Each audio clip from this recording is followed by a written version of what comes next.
त्रिज्या का दोगुना या क्या होता है केंद्र से गुजरने वाली वह रेखा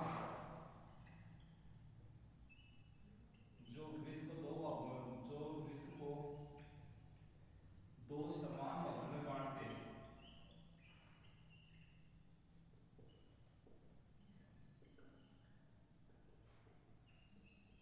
ठीक है, अब इसका मतलब बता देते हैं। मान लो ये वृत्त है, केंद्र से क्या है त्रिज्या है यहाँ तक। अब देखो त्रिज्या का दोगुना, तो इस व्यवस्था से ये भी समझ सकते हो त्रिज्या का दोगुना तो आधा इधर आधा इधर है। या फिर त्रिज्या त्रिज्या तो चारों तरफ सेम होगी, इधर से ले लो इधर भी दोगुना करोगे तो व्यास क्या है इसको दो टुकड़ों में बांटता है। देखो यहाँ भी दो टुकड़ों में यहाँ भी दो टुकड़ों में बराबर बांटता है। ठीक है, अब यहाँ से हम क्या लिख सकते हैं, जो व्यास d है वो क्या होता है 2r होता है। यानी व्यास क्या है दोगुना है किसका त्रिज्या का। और ये चीज हमने परिभाषा में पढ़ी है। ठीक है,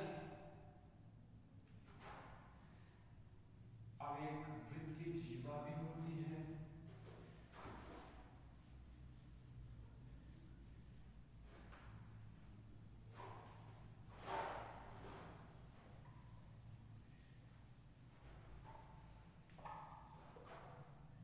क्या होती है वृत्त की जीवा। देखो हम लोगों ने ये पढ़ा कि व्यास है वो समान दो भागों में बांटता है। आधा जितना ऊपर होगा उतना ही नीचे होगा, जितना साइड में होगा उतना ही उस साइड होगा। ठीक है, पर क्या है वो दो समान भागों में बांटता है। ये क्या होती है खाली दो भागों में बांटती है। दो भागों में क्या कि वृत्त को दो भागों में बांटने वाली रेखा, वृत्त को दो भागों में बांटने वाली रेखा,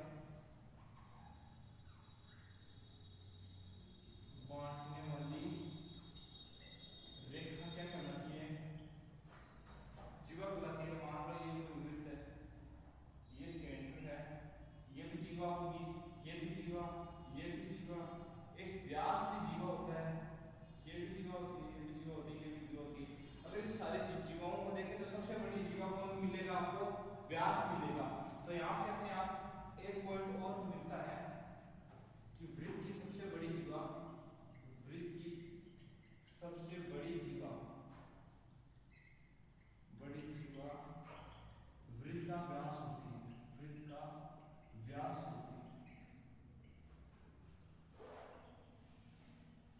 ठीक है, अब देखो अगला है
2r को हम क्या लिख सकते हैं b, और बचा कौन पाई b।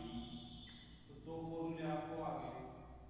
एग्जाम में जब क्वेश्चन पूछता है ज्यादातर क्या करते हैं लोग, अधिकतर अगर आपको इन दो फॉर्मूला से, नॉर्मली हम बात कर रहे थे खाली आज इंट्रोडक्शन करेंगे वृत्त का, साधारण चीजें जानेंगे।